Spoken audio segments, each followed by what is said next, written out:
queridos, hoje nós vamos ministrar a ceia. Vamos rapidamente em Coríntios, capítulo... Primeira carta de Paulo aos Coríntios, é aquele texto que já foi escolhido como o texto, vamos dizer, oficial, né? Para todos os casos, é o texto mais escolhido, mais esquadrinhado, mais exposto, mais pregado, né? Quando a gente fala que é ceia do Senhor, está lá em primeira carta de Paulo aos Coríntios, capítulo 11, versículo 23, onde começa a dizer assim, ó...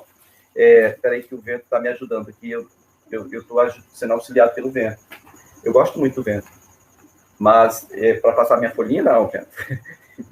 Bom, primeira carta de Paulo aos Coríntios, capítulo 11, versículo 23. Você achou aí na sua Bíblia, no seu smartphone? Diz assim, porque eu recebi do Senhor que também vos entreguei, que o Senhor Jesus, na noite em que foi traído, tomou o pão, deu graças, né? Partiu o pão e disse, isso é o meu corpo que é dado por vós, fazei isto em memória de mim. Por semelhante modo, depois de haver ceado, tomou também o cálice, dizendo, este é o cálice da nova aliança do meu sangue. Fazei isto todas as vezes que eu beberdes em memória de mim. Porque todas as vezes que comerdes este pão e beberdes o cálice do Senhor, no caso, anunciais a morte do Senhor até que ele venha. Por isso, aquele que comer o pão ou beber o cálice do Senhor dignamente será réu do corpo e do sangue do Senhor. Examine, portanto, o homem a si mesmo, e assim coma do pão e beba do cálice, pois quem comer ou quem come e bebe sem discernir o corpo, come e bebe juízo para si.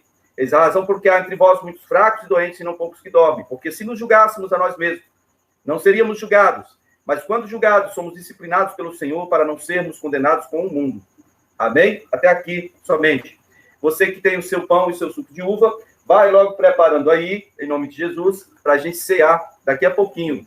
E, mais uma vez, quero só dirigir-me aqui aos que estão no canal, em especial, está mais perto. Acho que é porque está no smartphone, dá para a gente ver, né? Dá para a gente ler, né? Ali atrás, nem com a ajuda, tá? Não dá, eu vejo que tem uma letrinha lá, mas é só isso mesmo, tá bom? Em todo caso, os que estão aí pelo Instagram, a paz do Senhor a todos, também Facebook, a paz do Senhor. Meus amados, meus queridos, de anteontem para ontem, eu fui chamado pelo Senhor para um jejum. E aí hoje eu não fui chamado hoje, mas eu resolvi esticar hoje de novo. Porque eu gostei, a forma como Deus falou comigo. Eu tenho buscado ao Senhor para que Ele não nos deixe faltar a palavra dEle, né? Não nos deixe faltar a presença dEle, principalmente em tempos difíceis, tempos em que a gente precisa tanto do auxílio do Senhor, auxílio do alto. Aqui embaixo é mais difícil o auxílio, tá bom?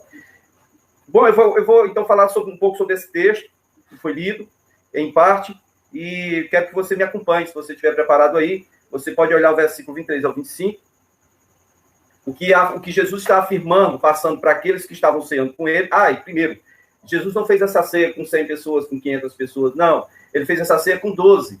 Essa ceia é algo assim, estritamente reservado para aqueles que são realmente discípulos, que abriram mão dos seus empregos, sua casa, sua família, abriram mão de tudo para estar com o Senhor. Só faz sentido se for para esse tipo de nível de comunhão, que venhamos a ter o que tenhamos com o Senhor. A ceia tem sentido quando a pessoa realmente está na presença do Senhor e tem vivido no Senhor, né? Caso contrário, lá na frente existem outras partes que a gente vai mais tarde comentar. Mas do versículo 23 ao 25, fica claro que no pior momento da vida de Jesus, ele deu seguimento ao plano do Pai. Ele não amou a si mesmo, ele amou mais a obediência ao Pai do que a própria vida. Ele amou mais o projeto do Pai do que a própria vida. Ele priorizou, em primeiro lugar, a vida, né, e o projeto de Deus na vida dele, do que a própria vida dele. Ou seja, o apóstolo João diz assim, tendo-os amado, amou-os até o fim. Algumas pessoas hoje, queridos, têm o amor de Deus em si. Alguns têm o amor de Deus no coração. Mas esse amor de Deus não dá para amar as pessoas até o fim. E não dá, em primeiro lugar, para amar o Pai até o fim. Porque eu, por exemplo, se fosse eu no lugar de Jesus, naquele momento em que Pilatos, depois de zombar, escarnecer, bater, né, agredir Jesus, vem perguntar sobre ele ser o rei, e o sumo sacerdote, o servo, né, do sumo sacerdote, vai e taca a mão na cara de Jesus, é assim que responde ao sumo sacerdote. Naqueles momentos ali, eu não sei se eu teria passado, imagine chegar à cruz. Porque ele diz ali que o seguinte, ele diz para Pilatos, olha, meu reino agora não é desse mundo, mas se eu quisesse, eu pediria, meu pai me mandaria mais de 12 legiões de anjos só para vir me buscar.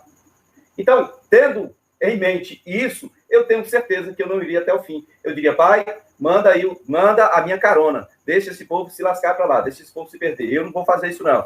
Eu sou muito obediente ao Senhor, mas isso aí não. Quero não. Né? Muitas vezes nós somos assim, querido. O amor que nós temos é diferente do amor de Deus. E eu acho que o que conduziu Jesus a cumprir todo o projeto do Pai não foi o amor que nós temos uns pelos outros, não foi o amor de homem, não foi um amor humano, mas foi o amor de Deus derramado no coração dele, que o constrangeu aí até o fim. Porque veja que confusão que ele se colocou. Ali ele estava confuso. Ele chegou a dizer, eu estou angustiado até a morte. Ou seja, por um lado, ele queria fazer a vontade do Pai, cumprir até o fim. Por outro lado, a carne dele, a vida dele ia ser entregue, ele ia sofrer muito. E ele estava angustiado até a morte. E ele sabia que ele ia ser executado da pior forma possível, da forma mais bárbara possível, da forma mais escandalosa, da forma que só criminosos da pior espécie seria colocado numa cruz. Vamos colocar no lugar de Jesus, eu que nunca pequei, eu nunca fiz nada. Vou ser condenado eu vou ser julgado, um julgamento fraudulento, onde faltou o quê? Faltou justiça. Negócio fraudulento, mentiram para poder condená-lo. Vou ser morto da pior forma possível, simplesmente para obedecer o Pai, por amor ao Pai e a obra que ele me confiou, e as vidas que ele me confiou. Ou seja, no pior momento dele, ele deu seguimento ao projeto do Pai, ele não olhou para ele não ficou encrustado, né? Como é que fala daquele negócio da concha? Enconchado. Ele não se guardou a si mesmo, ele não se preservou a si mesmo. Ele decidiu se quebrar, ele decidiu realmente dar a vida dele para cumprir a vontade do Pai. Aí eu passo a meditar com vocês nesse versículo 23 ao 25, o seguinte: a igreja hoje, ela passa por motivos ruins também. Enquanto a igreja estiver na terra, ela vai passar por momentos ruins. Mas nem sempre a igreja tem o conhecimento desse propósito do Pai. Ela nem sempre consegue atender ao padrão e às exigências que o Pai faz para quem quer andar com ele, para quem quer ter aliança com ele, para quem quer seguir ele. Certo? Nem sempre a igreja está posicionada no sentido de seguir ao Senhor ou seguir o exemplo do Senhor, que, tendo nos amou até o fim. Tendo amado o projeto do Pai, ele amou o Pai e foi obediente até a morte de cruz. Ele foi obediente até o fim. Ele chegou a declarar, ei, ninguém vai tirar minha vida, eu é que estou dando, eu vou ter poder para tomar de volta, requerê-la, tomá-la de volta. Certo? Hoje a igreja, queridos, a gente vê que boa parte da igreja não tem consciência disso, do projeto do Pai é eterno, está muito acima dessas circunstâncias que nós vivemos atualmente, desses tempos ruins. O projeto de Deus na minha vida e na sua vida é eterno, não é um momentozinho. E aí as igrejas muitas vezes se deixam levar por esses momentos, não sei, em alguns casos eu já identifiquei, é covardia o que a gente fala. Então, é covardia mesmo. Então, egoísmo. Egoísmo. Covardia, eu digo com medo, eu vou perder a minha vida. Eu vou perder. Quer dizer, onde é que Cristo está na vida de uma pessoa como essa? Se ele disse que já entregou a vida para Jesus, que entrega foi essa? Espera aí, que eu estou com medo, estou com pavor. Perde a noção, perde a direção, perde o foco, perde tudo. Perde o projeto, perde de estar no centro da vontade de Deus. E aí o que acontece? O que leva a igreja a isso? Às vezes é um espírito de covardia, foi colocado porque ela não estava bebendo na fonte, estava procurando outras fontes sujas. Espírito de covardia, de medo. Quem trabalha com covardia, com medo, é o diabo. O Espírito de Deus é o espírito de intrepidez, de coragem. Mas a igreja é atacada com o espírito de covardia e ela perde a noção. Muitas vezes é pouca informação a respeito da verdade de Deus. Ou, muitas vezes, é a ausência total do Espírito Santo de Deus. Porque o Espírito Santo de Deus não é de medo, não é de covardia, ele não produz isso. Alguém sabe dizer qual é o fruto do Espírito? Amor, paz, benignidade, longanimidade, mansidão, domínio próprio, todas essas coisas. Todas as coisas da carne, lá no versículo 24, Gálatas 5, 22 ou 24, diz que os que são de Cristo já crucificaram a sua carne. Sabe, essa carne, ela não tem poder sobre o fruto do Espírito. É o contrário. O fruto do Espírito é que tem poder sobre as manifestações da minha carne. Agora, quando o Espírito da verdade está ausente, eu sou iludido com mentiras, ou com meias verdades, ou com sofismas, e passo a ser guiado por essas mentiras diabólicas desse mundo, né? São muitas pessoas que são levadas pelo pavor, pelo medo, pelo desespero, a desilusão e a morte. A morte está aí. É aquela ideia que a morte está logo ali fora. Depois que eu abrir a porta, eu vou me expor. A morte está na alma, está no corpo, está no espírito. E a morte alcança lugares onde não deveria alcançar. Ela tem um espaço que não é o dela. Ela tem um lugar que não é o dela. Por quê? Porque a igreja não tem amado até o fim o projeto do Pai. Ela não tem consciência disso, não tem se portado com isso. Ou simplesmente... é o egoísmo que a Manu falou, ou simplesmente é o espírito de mentira espírito de opressão, de medo, de pavor que tomou conta. E nós estamos no mundo correspondendo da mesma forma que todo mundo. O que é isso que está acontecendo? Eu vou dizer como Boris Casoy diria, isso é uma vergonha. Nós não podemos nos portar assim. Não, porque se nós nos portamos assim, nós estamos dizendo, não diretamente, mas indiretamente, todo mundo vai ver que a presença de Deus em nossa vida, ela é nada, ela não significa nada para ninguém. Porque se os problemas vêm e nós correspondemos da mesma forma que todo mundo, qual é a diferença de Deus em minha vida? Qual é a diferença que Deus está fazendo em minha vida? O que eu estou fazendo em minha vida por eu ter a presença de Deus, por eu estar na presença de Deus? Onde é que fica o propósito de ser igreja nisso tudo? Onde é que, sabe, nós não podemos ser levados por essas obras do diabo, essas obras da carne, essas obras desse mundo, de trevas. Nós ainda temos o Senhor. O Senhor não é presente em nossa vida somente quando as coisas estão boas, não, querido. O Senhor é presente em nossa vida em todo o tempo, e em todo o tempo Ele é bom, Ele continua sendo bom. É preciso que a gente, às vezes, pare para dar um grito bem grande e acordar as pessoas. Tem gente dormindo em berços esplêndidos, ao som da divulgação da mentira diabólica, do pavor e do medo, como se, peraí que eu tô correndo risco de morte. Meu amigo, o viver é Cristo e o morrer é lucro, é o que diz a palavra. Mas isso só vai entender quem vive realmente essa realidade. Quem está fora disso vai ficar apavorado mesmo. Olha o versículo 26, Coríntios 11, verso 26. Olha o que diz. Sempre que nós ceiamos aí, nós vamos anunciar duas coisas. Morte e vinda. Não é vida, não é vinda. É vinda de Jesus, porque quem vai vir, subentende-se que está vivo. Ele morreu, sim. Ele venceu a morte, sim. E ele vai voltar, sim. Então, eu estou anunciando duas coisas. Uma, a morte. Ele morreu realmente. Outra, ele virá. E ainda que ele não venha enquanto eu estiver vivo, eu vou ter que me portar da seguinte forma. Eu vou ter que me portar de forma que eu esteja pronto para responder a ele sobre o que eu fiz com a minha vida. Eu posso ser chamado daqui a alguns segundos, enquanto eu estou falando com você. E que tipo de vida eu levei aqui, né? Eu estou declarando aqui para todos verem que eu comungo com essa obra de Deus, o Pai, que Jesus cumpriu cabalmente e que transferiu para a igreja, que sou eu, junto com meus irmãos, ele transferiu a responsabilidade para nós e darmos continuidade. E aí o que acontece? Jesus disse, eu sou a luz do mundo. A igreja tem que ser essa luz. O brilho de Jesus tem que brilhar no mundo, porque ela tem que dar continuidade a esse projeto do Pai. Se a igreja for tirada da terra, ela vai ficar totalmente em trevas, mas por enquanto não, irmão. Tem muita gente apavorada, principalmente quando fala de escuro. Não, eu tenho medo do escuro. Até criança tem medo disso. Né? As crianças têm medo do escuro. Claro, o escuro para Deus é a mesma coisa. É uma forma de dizer que tanto faz ter crise ou não ter. Tanto faz estar prosperando ou estar uma degradação terrível, financeira, moral, ética. Pode estar o caos estabelecido. Para ele não tem diferença. Quando ele quer agir, ele age, ponto final, acabou. Mas qual é o papel da igreja nisso tudo? Entendam isso, queridos. Sempre que nós cearmos, nós estamos dizendo Jesus morreu e venceu a morte. Subentende o quê? Para quê eu vou ter medo da morte? Eu acho bonito quando o Evangelho de João diz que o Senhor veio e brilhou a luz dele para aqueles que viviam com medo. Eles viviam na região da sombra da morte. Né? Parece aquela história do Salmo 23, né? Ali que eu ando pelo vale da sombra da morte. Então, Jesus veio como luz para nos tirar das trevas, amém? E trevas, mentiras, meias verdades. Agora, queridos, quando eu sei, eu estou anunciando a morte e a vinda de Jesus. Mas o que na verdade, eu estou anunciando depois da ceia? Ou antes da ceia? O que eu tenho anunciado? Qual é o meu anúncio? São as notícias temporais? É o pavor repentino? A seta que voa no meu dia? A desgraça comendo solta? Não, querido. Nós somos guardados pelo Senhor. Eu estou aqui para balançar mesmo, dar uma chacoalhada em você. Acorda aí. A realidade não pode te envolver, te cegar e te dominar dessa forma, não. Em nome de Jesus. O que você tem anunciado com as suas atitudes, suas escolhas. Pelo amor de Deus. Nada desse negócio de pavor do mal, não. O Senhor te guarda. Nos últimos dias, nós sabemos que o seguinte, nos últimos dias, o amor iria esfriar e também o conhecimento iria aumentar. O que acontece é que, mesmo com o conhecimento aumentando, inventam-se muitas mentiras cabulosas. A verdade está, tão distante de nós, ao ponto de Jesus, eu imagino que foi um desses pontos, né? Jesus vem e questiona, quando vier o Filho do Homem, porventura achará fé na terra? Por quê? A verdade que deveríamos viver e pregar, ela está sendo misturada, adulterada e enfiada goela abaixo na vida daqueles que servem a Deus. Tem distorções na palavra. E aí a igreja está se tornando meio mundo, meio igreja. E o mundo, por sua vez, está se tornando meio santo e meio mundo. O que é isso?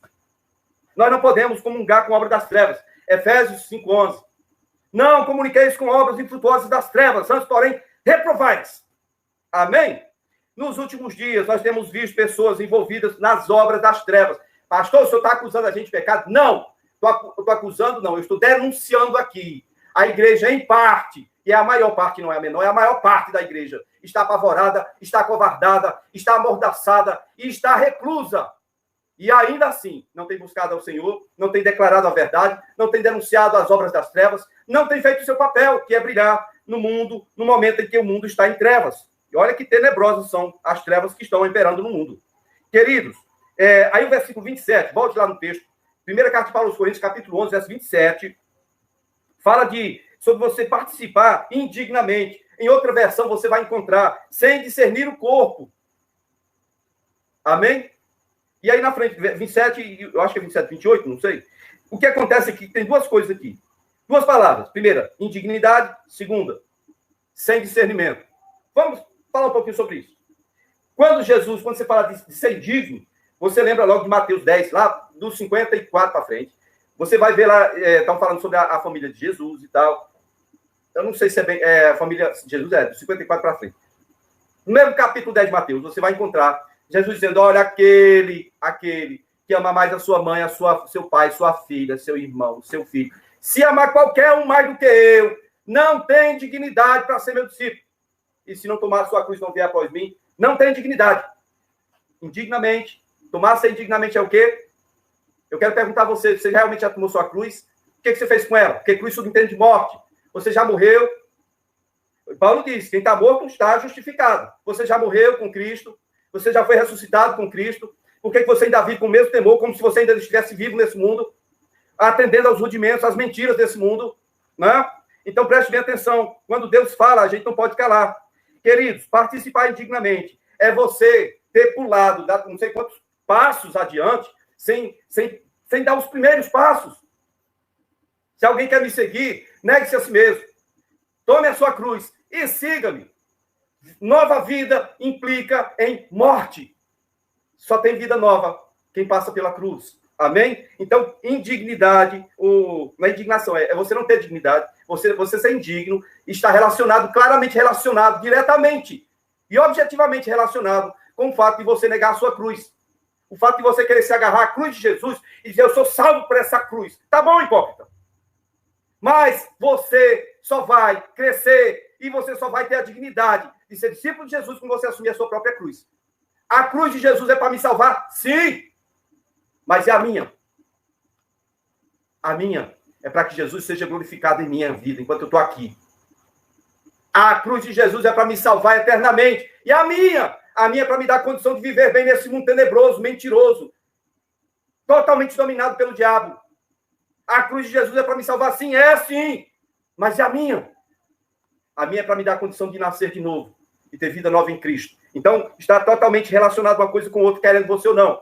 Bom, quando fala tomar o cálice e o pão sem discernir o corpo, quer discernir. Olha, discernimento, para você entender direitinho, eu só sei discernir alguma coisa quando eu tenho experiência com aquilo. Por exemplo, alguém sabe dizer o que é isso? Com licença, Fel. O que é isso? O que é isso? Alguém pode dizer? Uma capinha. Uma capinha. Alguém pode descrever o material que ela foi formado? Não precisa, né? Precisa saber o que foi formado? É diferente daquelas que são duras, né? Essa que é molinha. É diferente, um material diferente, uma forma de fazer diferente. O que basta é você saber que é uma capinha que vai proteger o seu smartphone de ficar todo arranhado, todo lascado. Tá bom? O que eu quero dizer com isso, querido? Discernimento você só possui quando você é exposto a uma situação e essa situação lhe traz experiência de discernir. Bom, aquilo ali é uma capinha. Por quê? Porque eu já vi uma capinha. Agora mostra isso aqui para quem mora em Marte. Não sei se tem. Estou brincando. Tá? Mostra isso para quem nunca viu uma capinha. Ela não vai saber discernir. Eu só quero que você entenda. Discernimento, aqui é discernimento no corpo. Discernimento no corpo O que o Senhor está dizendo através do apóstolo Paulo que eu, para ceiar, eu tenho que ter discernimento em, a primeira coisa, identidade, quem eu sou no corpo, dentro do corpo, quem eu sou. Qual é a minha função no corpo? Se eu não tenho nenhum discernimento, nem do que é o corpo de Cristo, pode ser que eu seja um simples corpo estranho. Se eu estou no corpo, mas só estou causando infecção, eu sou um corpo estranho. É um corpo dentro do corpo. É estranho, não é? Porque, primeiro, eu assumi a cruz de Cristo em minha vida, mas enquanto eu não assumo a minha cruz, como é que eu posso ter discernimento da minha posição no corpo? Se eu ainda nem nasci de novo, se eu não fui edificado, não fui ensinado, não foi revelado para mim nenhuma verdade que me diga quem eu sou no corpo, eu não tenho. Tudo bem, eu nasci de novo, estou no corpo, mas eu não tenho ideia de quem eu seja no corpo. Por quê? Porque eu nunca me aproximei, eu nunca cheguei a ver, visualizar nem de longe essa verdade. Isso tem a ver com a minha cruz. Isso tem a ver com a minha e a sua cruz. Amém? Então, veja bem, versículo 28, 29. Paulo não está propondo, por favor, se examinar, ele está ordenando. É uma ordem. Portanto, examine-se cada um a si mesmo. Por quê? Ele está querendo que a gente se examine, como muitas pessoas, como me ensinaram, como foi ensinado em muitos lugares. Peraí, tem que examinar para ver se você não está em pecado. Não tem a ver com pecado. Tem, mas não é diretamente. Tem a ver com você não discernir o corpo e tem a ver com você não ter dignidade para ser discípulo. Então, esse exame que eu estou fazendo, que quero que você faça agora, não tem a ver simplesmente com, será que eu pequei desde a última ceia? Para com isso, irmão. Quem é que nunca pecou desde a última ceia? Confessa e deixa. Pecado. O que está falando aqui é você tem que se examinar para você adquirir discernimento, para você saber quem você é no corpo. Isso fala de identidade. Ei, você tem que se examinar para você saber quem é você e que tipo de dignidade você tem para ser de Cristo, discípulo de Cristo. Não tem a ver somente com o pecado que eu cometi, mas tem a ver com quem eu sou. Tem mais a ver com quem eu sou no corpo do que com o que eu fiz. Amém? É isso. O autoexame é para que você julgue a si mesmo. Quem é você no corpo? A dignidade que você tem para estar no corpo. A minha dignidade para estar no corpo. O meu discernimento, quem eu sou no corpo. Amém? Versículo 28 e 29. Agora, versículo 30 e 31, vai falar as consequências de eu não ter dignidade ou não ter esse discernimento. Olha aí, versículo 30 e 31. Sem esse discernimento ou sem essa dignidade, eu acabo sendo incluso no grupo joio. Eu vou chamar de grupo joio. Ou eu posso chamar dos carnais. Carnais. Quem são os carnais? São aqueles que aceitaram a cruz de Jesus, mas nunca cresceram. Carnais, são crianças. Não são homens e mulheres de Deus, são infantis. Nasceram de novo, mas querem leite, até Jesus voltar. Porque é cômodo. Nunca aceitaram a cruz. Nunca cresceram para ter discernimento de quem são. Nunca tiveram condição de assumir a sua cruz. Sem esse discernimento, querido, eu sou incluso nesse grupo de criança na fé, de carnais, que só tem a capacidade de analisar a vida do outro, de tacar fogo no outro, de julgar o outro, de lascar o outro. Mas não sei quem eu sou. Pergunte uma criança. Ei, quem você é profissionalmente? Não sei, isso é para quando eu crescer. É essa a resposta que muitos crentes têm. Quem você é em Cristo? Não sei. Quando eu crescer, eu respondo, tá? Não tenho esse discernimento. Essas pessoas, elas são corrigidas por Deus, para que Deus não perca elas junto com o mundo, na condenação do mundo. Essas pessoas carnais, essas pessoas, crianças na fé, elas não têm a capacidade de analisar a si mesmas. Mas coloque aqui na sala uma criança e seus brinquedinhos. E deixe entrar mais duas crianças.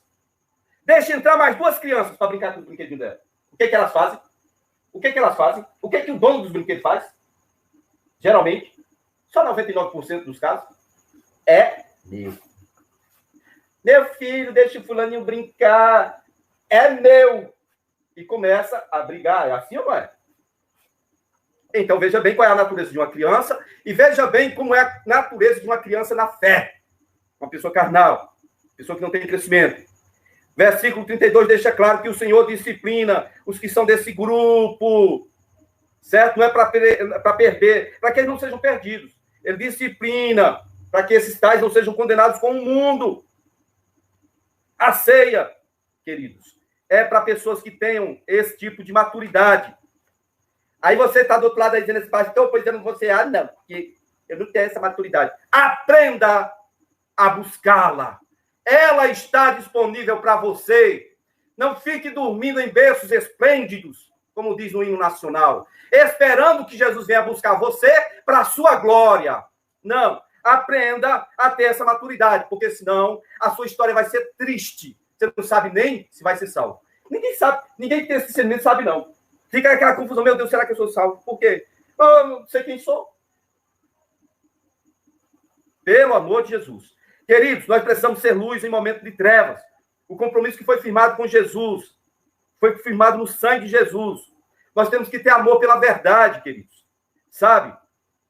Mesmo em meio ao caos.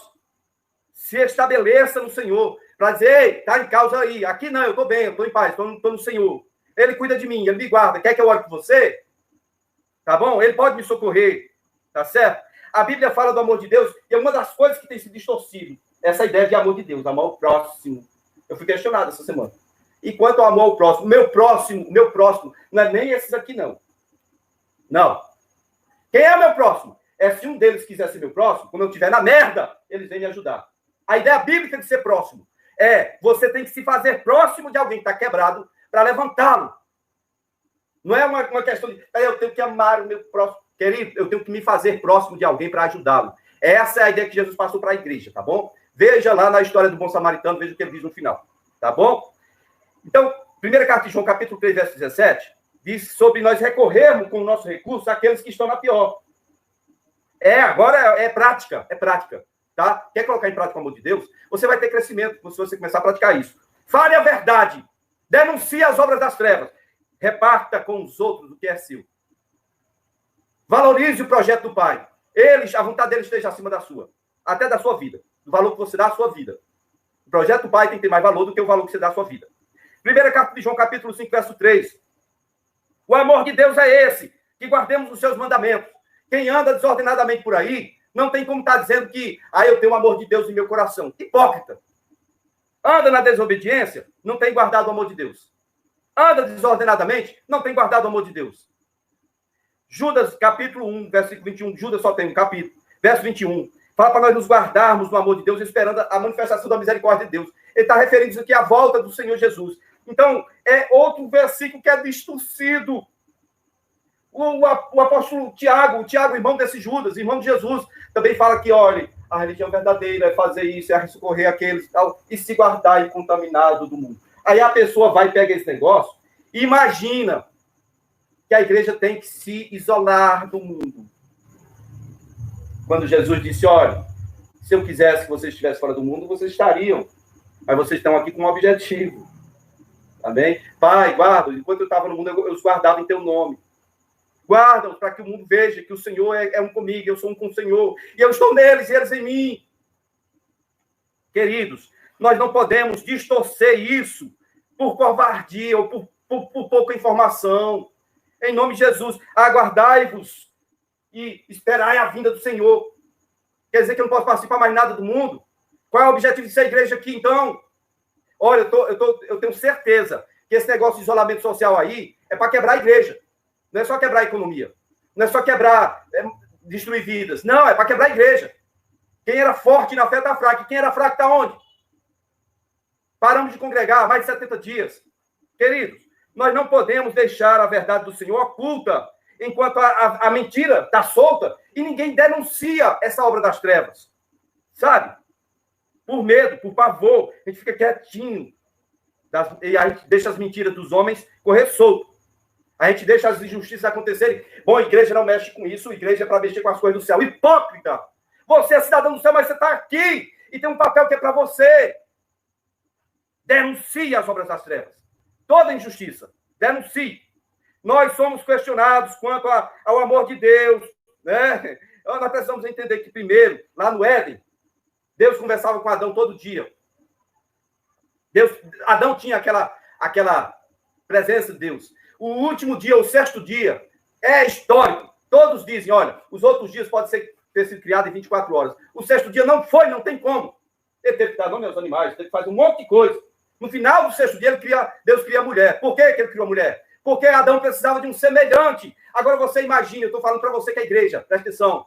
Você está isolado há mais de 70 dias em casa, você tem parentes. Imagine aí seu irmãozinho ou sua irmãzinha que não tem parente nenhum. Será que ainda está vivo? Imagine aí como é que é nessas capitais, esses grandes aglomeramentos de população aí. Só sabem que uma pessoa morreu quando está fedendo. Olha o amor de Deus. Entenda o amor de Deus. Tem que ser algo prático. E a gente não pode deixar de praticar isso por medo. Amém? Mas não podemos deixar de ter esse contato.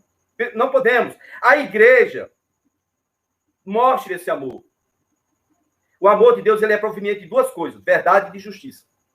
Verdade e justiça. Se está faltando verdade, não é amor de Deus. Se está faltando justiça, não é amor de Deus. É amor de homem disfarçado de amor de Deus. Né? Não seja conduzida por mentira dos homens ou por espírito de covardia. O Espírito de Deus é o Espírito de intrepidez, sim, é o Espírito da verdade que o mundo não conhece, não pode conhecer. Nós recebemos o Espírito da verdade. E o que vamos fazer com a verdade desse Espírito? Olha, se você quiser anotar, você anota aí. O Evangelho de João, capítulo 14, verso 17, verso 26, e capítulo 16, verso 13, vai falar do Espírito da verdade. Olha quanta mentira nós estamos vivendo esses dias. Quanta injustiça, quanta safadeza tem se feito. E a igreja está amordaçada e está feliz, porque Jesus vai voltar. Hipocrisia do diabo. A igreja precisa ser luz nesses tempos de trevas. Nós não podemos nos acomodar. Nós queremos que a luz do Senhor brilhe e dissipe as trevas, e desfaça as mentiras. Tá bom? Jesus veio para dar testemunho da verdade. Onde é que está isso? João, capítulo 18, verso 37. E aí, ele diz que, olha, eu vim para dar testemunho da verdade, quem é da verdade me escuta. Subentende que quem não é da verdade não consegue escutar Jesus. Nem pertence a ele. Nem pertence a ele. Tá certo? Segunda carta de Paulo aos Coríntios, capítulo 4, verso 2. Ele diz assim, olha, nós recomendamos todos os homens na presença de Deus, através ou pela manifestação da verdade em suas consciências. Você tem que saber aqui, ó, racional. Tudo é racional. Consciência. Tenha consciência do que é verdade, do que é mentira. Eu acho que vai acabar ali. Não sei. Ó, tá 24 segundos. Alguém no Instagram. Por favor. Então, queridos, se Jesus disse que ele é da verdade, e aqueles que são dele ouvem a verdade, quem é da verdade escuta a voz dele, qual é a voz que você tem escutado, hein? Qual é a voz que tem escutado, hein? Tem falado com você aí? Qual é a voz que você tem anunciado, hein? Qual é a palavra que você tem disseminado, hein? Me diga aí. Efésios, capítulo 4, verso 24, fala que o novo homem que é recriado em Deus, ele é proveniente da justiça, ele é procedente da verdade. Justiça e verdade de novo. Amor de Deus sem justiça e verdade não é amor de Deus. Olha, 2 Tessalonicenses 2, verso 9 e 10. Eu queria que lesse, por favor. Segunda carta de Paulo aos Tessalonicenses, por favor. Vou pedir a Velma que leia. 2 Tessalonicenses 2, verso 9 e 10. Vai falar do aparecimento do homem iníquo, o homem da iniquidade. Olha aí, fala aí. 2 Tessalonicenses 2, verso 9 e 10. Eu quero que você me acompanhe. Como é que é o aparecimento do iníquo? Ele que vai ser distribuído por Jesus, mas como é que ele vai aparecer nesse mundo? Fala. Ora, o aparecimento do iníquo é segundo a eficácia de Satanás, com todo poder, sinais e prodígios da mentira, com todo engano de injustiça aos que perecem. Porque não acolheram o amor da verdade para serem salvos. Por que não acolheram o quê? O amor da verdade. O amor da verdade para serem salvos. E a igreja está vendo aí a manifestação do homem da iniquidade. Porque isso aí que aconteceu no mundo inteiro é um dos sinais do anticristo. Para ver como é que tá. Peraí, deixa eu ver se o mundo vai aceitar bem. Vamos empurrar no rabo deles. Né? Peraí, vamos ver se a igreja vai aceitar bem. Aceitou bem, calada. Porém, há um povo. Sempre há um povo. Bem pouquinho, gente. Bem pouquinho. Dá para contar quase os dedos. Sempre há um povo. Em toda a terra, em todo lugar, sempre há um povo que é fiel a Deus, que tem visão de Deus e que se posiciona. O que eu queria, o que dói no meu coração é saber que muita gente, mesmo os que estão mais próximos, não conseguem ter esse posicionamento, essa visão. Mas existe alguém, sempre existe alguém para denunciar. Eu sou um desses aí. Primeira carta de Paulo a Timóteo, capítulo 3, verso 15, diz que a igreja é a coluna da verdade. Como eu posso calar diante de tantas mentiras? Há os que usaram a igreja como fonte de lucro. Está lá em 1 Timóteo 6, verso 5. Na igreja há pessoas que sempre aprendem, mas nunca chegam ao conhecimento da verdade. Está lá em 2 Timóteo 3, verso 7. Na igreja há homens desviados da verdade. Está lá em Tito, capítulo 1, verso 14. Sim. E ainda há homens que causaram infâmia ao caminho da verdade. Está lá em 2ª carta de Pedro, capítulo 2, verso 2. Tá bom? Mas eu não sou desses, não. Existe esse tipo de gente ordinária em todo canto. Eu não sou desses, não. Eu quero que você saiba qual é a sua posição em Cristo, antes de você cear. Para completar, a palavra é para os que podem ouvir. Essa palavra que eu estou falando é para quem tem condição de ouvir. Nesse canal aqui tem um outro videozinho pequenininho, acho que 7, 8 minutos que eu coloquei, porque o Senhor me ordenou. Vá lá e escute. Tá bom? Se você ainda não viu, veja. Essa palavra que eu estou pregando é para quem tem condição de ouvir a verdade. E eu quero dizer para você, me odeie. Se você não consegue ouvir e aceitar essa palavra, me odeie, para que se cumpra a meu respeito o que está escrito sobre mim. Porque Jesus disse, vos odiarão por minha causa. Queridos, nós queremos falar a verdade do Senhor. Primeira carta de João, capítulo 2, versículo 21, diz assim, olha, mentira alguma provém da verdade. Não queira viver uma mentira. Jesus não te colocou aqui para você ficar só escondidinho esperando ele voltar, não. Levanta e faz alguma coisa. Faça em nome de Jesus. Em nome de Jesus. Tá? Comece aí a se livrar do sofismo, das mentiras. Né? Sofismo, mentira, em parte é verdade. Sabe? Porque quando a gente aceita esses sofismas, a gente faz da verdade de Deus mentira. E Deus não se agrada disso, ele vai se irar. E ele vai punir a igreja. Queridos, denuncie as mentiras, as injustiças. Hoje ninguém ousa denunciar coisa nenhuma. Porque esses dias são dias do politicamente correto. Não, ninguém fala nada. Fala que horror. Os comentários mais vivos possíveis. Ai, que horror, olha o que está acontecendo. Denuncie! Não se acovarde. Vá para a rede social, faça vídeo, exponha a palavra. Denuncie as obras das trevas. Em nome de Jesus. Primeira carta de João, capítulo 4, verso 6. Somos de Deus. Quem conhece a Deus nos ouve. Assim. E quem não conhece a Deus não nos ouve. E é assim que nós conhecemos onde é que está a operação do Espírito de Deus. O Espírito da verdade está operando. E onde é que está operando o Espírito do erro, do engano, da mentira e do diabo. Primeira carta de João, capítulo 4, verso 6. Amém? Agora eu quero encerrar aqui. Eu quero pedir a você, em nome de Jesus. Em nome de Jesus. Se a palavra foi para você, glória a Deus. Se não foi para você, não tem problema. Me odeie. Já disse. Tá bom?